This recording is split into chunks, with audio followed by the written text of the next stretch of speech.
Welcome to the Digital Marketing News. I'm Tiffani Allen. And with your first story this week, I am Joshua Nite. Hey, you know that old saying when somebody's getting married, something new, something blue, something algorithmic, and something on YouTube? Well, yes, of course. Yeah, well, it turns out there is a very good reason for that, and we didn't know it until today. But YouTube has started testing some new blue buttons underneath the videos. What? Thankfully, these are not pop-ups that come on top of the video, like notifications. We don't want that. Right. But they are testing these buttons that are below the video that give keywords, links to further stuff by the creator of that video, and related content. Wow. So these are things that are being pulled by their algorithm, kind of an expansion of their related content, but in addition to that related content. So that's not going anywhere. So this is something that they're testing out. Again, this is just going to keep to their goal of having everybody on YouTube forever. Yeah. Yeah, just picture a human face staring at a screen forever, and that is their goal. But as marketers, we would love it if they were on there and looking at our ads. So I'd say just keep an eye on this as it rolls out. Maybe we'll get some optimization tips as we know a little bit more about it. Yeah, I mean, that sounds like a really great way to keep viewers engaged. Mm-hmm. Can you guess what wedding! Oh, I love it. Okay. Can you guess what my story is about? I have no idea. Okay, that's fair. So there was a study that was released by FPX that's called the Digital Transformation and the Customer Experience. Oh, yes. Yeah, so it showed some really interesting stats about B2B organizations, how they are engaging, I guess, their customer base. So of the 229 decision makers from B2B companies that were surveyed, 68% said that their firms are undergoing a digital transformation. Carry the one. That's a bunch. That's a lot. It's a few. So of those that are not pursuing a transformation, 25% are delaying the project because they are satisfied with the status quo. Not that that stat is intrinsically biased, but it's something to think about. Also, 85% of the folks surveyed agreed that their firm has clear internal consensus of what digital transformation means, which is important because it could, in itself, mean all kinds of things. Right. Right? So the top goal is to improve the customer experience through this digital transformation, make it easier for the customer to become engaged, become a customer, stay a customer, all of that stuff. So 58% cited that as an objective. The number jumped to 63% for manufacturers. Oh, that makes sense. The highest set among the group, which is interesting. But only 25% of those surveyed said the best way to drive more sales is to enhance the buyer experience. I think they're mistaken. Yeah, it sort of feels 75% like... of those, maybe want to revisit that a little bit later. Yep, absolutely. So, again, if you're going through digital transformation and you're focusing on the customer, maybe it's important to define what that means, right, within your organization, but also keep that focus on the customer as you're making these decisions so that you don't wind up having to redo everything because it could be expensive and ultimately cost you long-term revenue. Frankly, though, my favorite definition of digital transformation is when I evolved my Pokemon on Pokemon Go.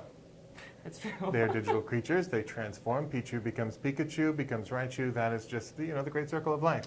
Yeah. You know what continues to be part of the great circle of marketing? Tell me. Email marketing. Right.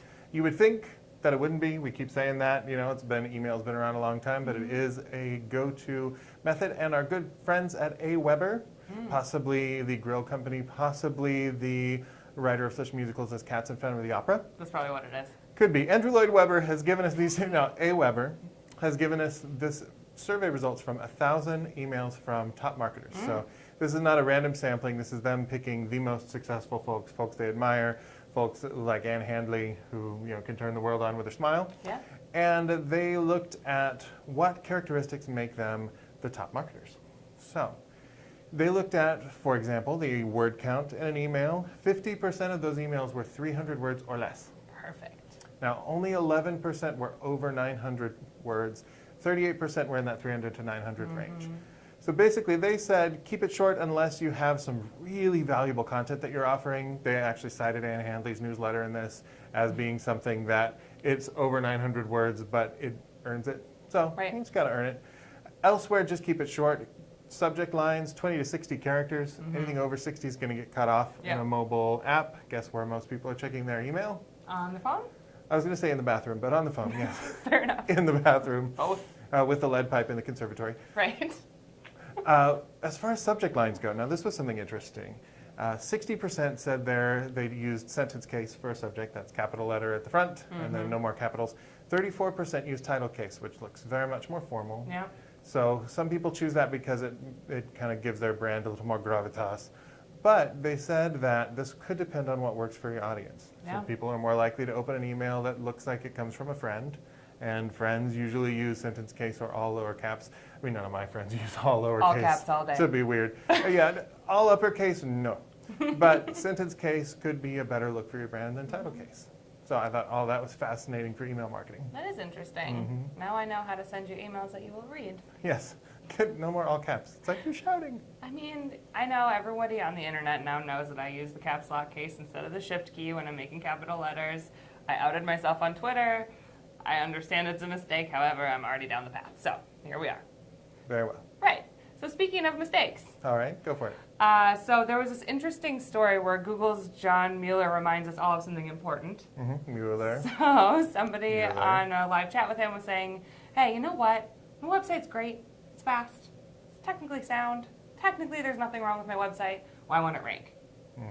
To which he responded, in a situation like this, it could arise when you're so focused on the technical SEO on your site that you forget about the actual content of your site, the big picture of what keeps people there, engaged, reading. If your page loads really fast, but there's nothing of value on it, someone can also exit really fast from that I mean, you page. can make a page load real quick just by putting no things on it. Exactly. It's so easy. So, of course, that's paraphrasing the point, but just a reminder, this is apparently news, which is great. You need to have great content on your site to keep users engaged. Also, that content should be optimized. It should load quickly, but look at the big picture when you're thinking about optimizing your site and making sure that, yes, the technical details are in place, but you also have great, engaging content. I think that just comes from thinking of ranking as a goal. Yeah. And like ranking is not a goal. It is a means to a goal, like revenue, like people converting, people hanging out, checking out your Growing your content. list, yeah. Yeah. But what do you suppose makes content good? Well, Josh, I have a feeling you know. Having me write it. No. It's true. There was a recent analysis from the folks at BuzzSumo who know a thing or two about content. They sure do. They have some big data that they put to use on B2B content analysis. They looked at over 50,000 articles. Holy cow. And they looked for the characteristics of top performing content. Now, that means stuff that earns shares and backlinks and stuff that's evergreen, that people continue to want to take a look at year after year. So some of the top characteristics, the top headline phrases that you could start out with, the future of, how to use, need to, so like need to boost your blah, blah, blah, not just like you need to know, because that's further down. How to create, here's how, and then that you need to know, here's what you need to know. So those are interesting, not because those are magic phrases, but because they indicate the type of content that people have the intent to search for, how to do stuff, what they need to know. They found that between 1,000 and 2,000 words seems to be a nice sweet spot for content. Anything shorter, you're not going to get as much engagement. Anything longer, not as many shares. Interesting. Well, I thought it was interesting that there were some really cool top content types. Oh yes, what were those? Yeah, how-tos. How crazy is that, right? Yeah. Infographics, videos, so that more of that visual content we've been talking about, and lists. So if you're like me and you're like, okay, there's a lot of words here, but there's a bulleted list, that's exactly where I go. So just cut out the middleman sometimes. Video and infographics are evergreen in this instance. Yeah, they do tend to run a little more evergreen. Yeah, unless they're based on, old data or something like that. It might be something worth updating. But yeah, video absolutely. And guides tend to earn the most backlinks. Those massive thousands of word guides you can think about. I thought it was interesting, nowhere on this list is thought leadership content. But that's to say that thought leadership is maybe not the most shared and the most engaged with, but it is absolutely crucial for building your brand and getting the people that you most want to respect you. So I thought that was an interesting side note. Thought leadership has its own set of goals and should definitely be included in there. Right, but if you're thinking about getting more backlinks to your site, increasing your SEO presence, doing things like guides are great original research, those two things combined, maybe add some influencers, probably on the right path. Yep, sprinkle in some infographics.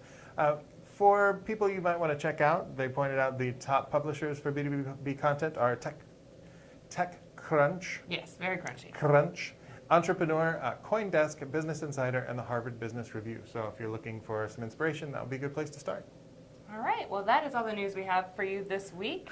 If you need more in the meantime, you can check out the TopRank blog, toprankblog.com, or follow TopRank on Twitter at TopRank. Yep, and you can find me on Twitter at Nitewrites, that's Nitewrites, and her on Twitter at Tiffani_Allen. That is true. Thanks for tuning in. We'll see you next time. Bye.